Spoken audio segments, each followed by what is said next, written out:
Hello everyone, I welcome you all to railway and SSC all PYQ.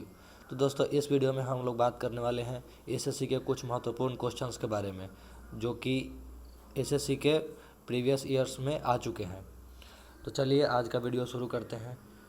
तो हमारा पहला प्रश्न है आज का कि सिंधु घाटी सभ्यता में कालीबंगा निम्नलिखित में से किसके लिए प्रसिद्ध है। ठीक है, तो इसके लिए ऑप्शन दिया हुआ है आपका चट्टान कटौती की वस्तुकला, बंदरगाह, कपास की खेती या मिट्टी के पात्र। ठीक है, तो इसमें आपको सही ऑप्शन चुनना है। तो इसमें हमारा सही आंसर हो जाएगा मिट्टी के पात्र। देखिए, कालीबंगा जो स्थान है जो कि राजस्थान में पड़ता है, यहाँ पर मिट्टी के बहुत सारे पात्र प्राप्त हुए हैं जिनको ए से लेकर के एफ तक 6 कैटेगरी में विभाजित किया गया है। ठीक है, तो चलिए अब अगले प्रश्न को देखते हैं। अगला प्रश्न हमारा पूछ रहा है कि जिस मनीषी ने दक्षिण भारत का आर्यीकरण किया वे थे। मतलब दक्षिण भारत का आर्यीकरण किसने किया था ये बताना है। इसके लिए ऑप्शन दिया हुआ है आपका याज्ञवल्क्य, वशिष्ठ, अगस्त्य या विश्वामित्र। तो इसमें आपको सही ऑप्शन चुनना है और इसका सही आंसर हमारा हो जाएगा अगस्त्य। ठीक है, इन्होंने जो है दक्षिण भारत का, ठीक है, दक्षिण भारत का आर्यीकरण किया था। और दक्षिण भारत के जो यादव थे, है ना, यादव, ये जो थे उधर दक्षिण भारत के पहले आर्य कहलाए। और ये महर्षि अगस्त्य जो थे इनको सप्त ऋषियों में से एक माना जाता है। ठीक है, सप्त ऋषियों में से ये एक हैं। चलिए, तो इसको भी आप लोग ध्यान रखिएगा। अब बढ़ते हैं अगले प्रश्न की ओर। अगला प्रश्न हमारा पूछ रहा है कि प्राचीन भारतीय सभ्यता का नाम बताइए। इसमें आपका ऑप्शन दिया हुआ है सिंधु सभ्यता, मेसोपोटामिया की सभ्यता, मिस्र की सभ्यता या इनमें से कोई नहीं। तो इसके लिए आपका ये तो बहुत ही इजी क्वेश्चन है और इसका सही आंसर हमारा हो जाएगा सिंधु घाटी सभ्यता। चलिए अगले प्रश्न की ओर बढ़ते हैं। अगला प्रश्न हमारा पूछ रहा है कि सिंधु घाटी का कौन सा स्थल पाकिस्तान में है। ठीक है, देखिए, सिंधु घाटी जो सभ्यता है ना, इसका अधिकांश क्षेत्र जो पड़ता है वो पाकिस्तान में ही पड़ता है। तो इसमें आपको बताना है कि यहाँ जो दिया हुआ है इसमें कौन सा है जो पाकिस्तान में पड़ता है ना। तो देखिए, लोथल ये तो गुजरात में आ जाता है, कालीबंगा ये जो क्षेत्र है ये हमारे राजस्थान के अंदर आता है, और यहाँ पर जो हड़प्पा लिखा हुआ है, ठीक है, ये जो क्षेत्र पड़ता है ये पाकिस्तान में आता है। ठीक है, इसको आपको ध्यान रखना है। चलिए अब अगले प्रश्न को देखते हैं। अगला प्रश्न हमारा पूछ रहा है कि विशाल स्नानागार या ग्रेट बाथ कहाँ मिलता है। ठीक है, इसमें ऑप्शन दिया हुआ है हमारा हड़प्पा, लोथल, चन्हुद्रो या मोहनजोदड़ो, है ना। इसमें आपको सही ऑप्शन बताना है। तो इसका सही आंसर हमारा हो जाएगा मोहनजोदड़ो। देखिए, जो ग्रेट बाथ है ना ये मोहनजोदड़ो में प्राप्त हुआ है। ठीक है, और यह विश्व का प्रथम, ठीक है, विश्व का प्रथम जो है सार्वजनिक स्नान स्थल था। ठीक है, जो कि सबसे बड़ा है, जो मोहनजोदड़ो सभ्यता के अंदर प्राप्त हुआ है। अब अगला प्रश्न देखते हैं। तो अगला प्रश्न हमारा पूछ रहा है कि इनमें से विषम शब्द ज्ञात कीजिए। ठीक है, इसमें विषम शब्द जो है उसको बताना है। तो पहला ऑप्शन दिया हुआ है हमारा सामवेद, दूसरा है यजुर्वेद, तीसरा है विष्णु पुराण और चौथा ऋग्वेद। ठीक है, तो इसमें स्पष्ट है कि विष्णु पुराण ही है जो इसमें भिन्न है। ठीक है, क्योंकि ये जो सामवेद, यजुर्वेद और ऋग्वेद जो है ये सब अलग अलग वेद हैं। ठीक है, और विष्णु पुराण जो है एक पुराण है। और पुराण कितने हैं टोटल पुराण जो है 18 है। ठीक है, और इनमें सबसे प्राचीन जो है वो मत्स्य पुराण है। ठीक है, मत्स्य पुराण, और मत्स्य पुराण जो है सबसे प्रामाणिक पुराण माना जाता है। चलिए अब अगले प्रश्न को देख लेते हैं।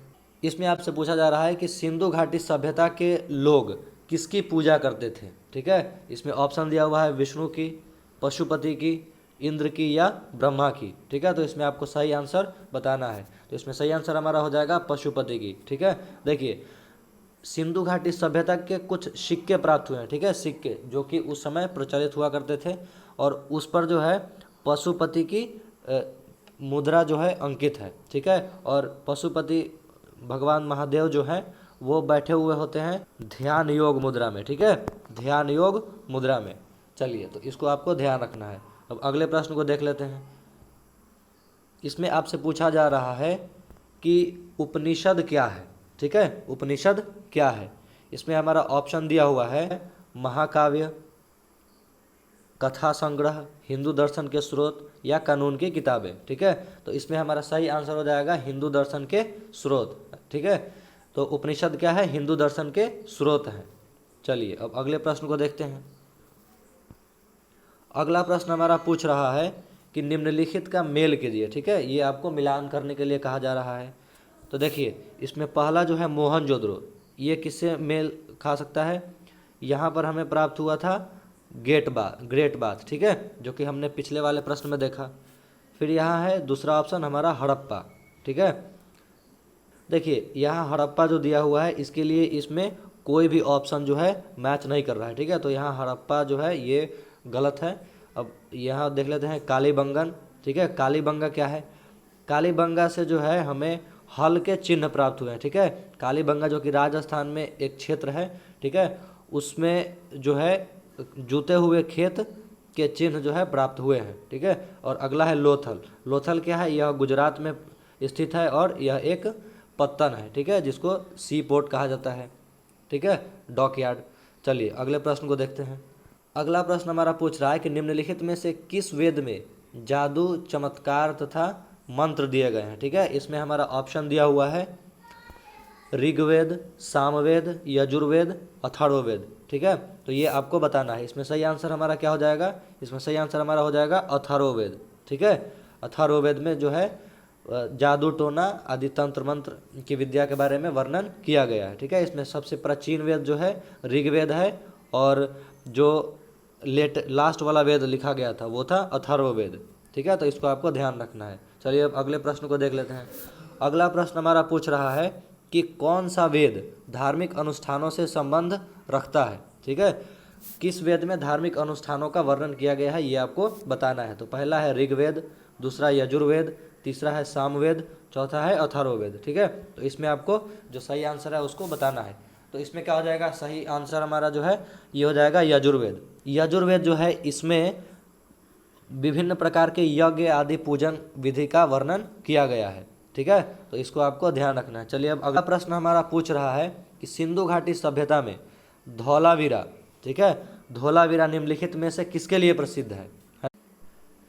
इसके लिए हमारा ऑप्शन दिया हुआ है चट्टान से निर्मित स्थापत्य के लिए, बंदरगाह के लिए, या जल संरक्षण के लिए, या फिर मिट्टी के पात्र के लिए। ठीक है, तो इसमें हमारा सही आंसर जो है हो जाएगा जल संरक्षण के लिए। ठीक है, देखिए जो ये क्षेत्र था, ठीक है, सिंधु घाटी के अंदर जो आता है धौलावीरा, है ना, इसके अंदर जल संरक्षण के, ठीक है, जल संरक्षण के जो है अत्याधुनिक तकनीक का प्रयोग किया जाता था। ठीक है, अत्याधुनिक तकनीक का, इसमें यहाँ तक कि हाइड्रोलिक सिस्टम का भी, ठीक है, हाइड्रोलिक सिस्टम का आज से हजारों वर्ष पूर्व हाइड्रोलिक सिस्टम का जो है जल के निष्कासन में प्रयोग किया गया था। ठीक है, जल संरक्षण में जो है हाइड्रोलिक सिस्टम तक का प्रयोग किया गया था। ठीक है, तो इसको आपको ध्यान रखना है। चलिए अब अगले प्रश्न को देखते हैं। अगला प्रश्न हमारा पूछ रहा है कि महात्मा गौतम जो थे, ठीक है, महात्मा बुद्ध, इनका महापरिनिर्वाण कहाँ हुआ था, है ना। इसके लिए ऑप्शन दिया हुआ है पटना, कुशीनगर, वाराणसी या सारनाथ। ठीक है, तो इसमें आपको सही ऑप्शन जो है वो बताना है। इसका सही आंसर हमारा हो जाएगा कुशीनगर। ठीक है, इसको आप ध्यान रखिएगा, ये एग्जाम की दृष्टि से बहुत ही ज़्यादा महत्वपूर्ण है। ये कई सारे एग्जाम्स में लगातार आते रहता है। चलिए अब अगले प्रश्न को देख लेते हैं। अगला प्रश्न हमारा पूछ रहा है कि ऋग्वेद में सबसे प्रमुख देवता कौन है? ठीक है, ऋग्वेद में सबसे प्रमुख जो देवता है वो कौन है ये आपको बताना है। ऑप्शन दिया हुआ है इंद्र, अग्नि, पशुपति या विष्णु भगवान। ठीक है, तो इसमें हमारा सही आंसर क्या हो जाएगा? इंद्र। ठीक है, इंद्र भगवान जो थे ऋग्वेद के काल में, ठीक है, सबसे ज़्यादा महत्वपूर्ण देवता थे।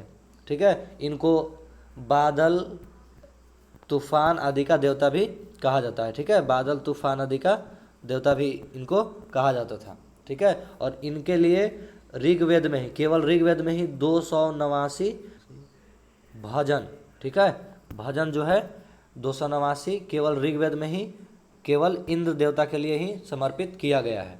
चलिए अब अगले प्रश्न को देखते हैं। अगला प्रश्न हमारा पूछ रहा है कि वैदिक काल में 8 प्रकार के विवाह प्रचलित है, इनमें से किसको प्रेम विवाह कहा जाता है? ठीक है, ये आपको बताना है। इसमें ऑप्शन दिया हुआ है ब्रह्म विवाह, गंधर्व विवाह, दैव विवाह या आप विवाह। ठीक है, ये आपको बताना है। तो इसमें हमारा सही आंसर क्या हो जाएगा? हमारा सही आंसर हो जाएगा गंधर्व विवाह। ठीक है, देखिए जो गंधर्व विवाह था ना, इसको उस समय प्रेम विवाह के नाम से जाना जाता था। चलिए अगले प्रश्न को देखते हैं। अगला प्रश्न हमारा पूछ रहा है कि मोहनजोदड़ो और हड़प्पा के अवशेष संकेत देते हैं कि ये शानदार और योजनागत अच्छी तरह से बनाई गई थी। तो ये क्या बनाई गई थी ये आपको बताना है।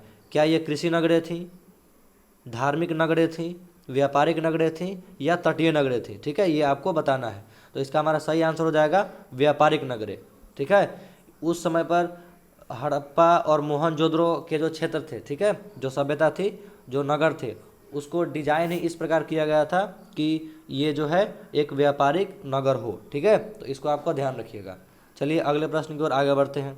अगला प्रश्न हमारा आपसे पूछ रहा है कि निम्नलिखित में से कौन सा वेद त्रय का भाग नहीं है? ठीक है, वेद त्रय का भाग नहीं है। ठीक है, तो इसमें ऑप्शन हमारा दिया हुआ है ऋग्वेद, यजुर्वेद, सामवेद, अथर्ववेद। चारों वेद तो है, इसमें से कौन सा जो है वेद त्रय के अंतर नहीं आता है ये आपको बताना है, कौन सा नहीं आता है। ठीक है, तो हमारा इसका सही आंसर हो जाएगा अथर्ववेद। ठीक है, अथर्ववेद जो कि अंतिम वेद है, ये वेद त्रय के अंतर्गत नहीं आता है। और वेद त्रय का मतलब क्या होता है? वेद त्रय का अर्थ होता है 3 गुना ज्ञान। ठीक है, क्या होता है?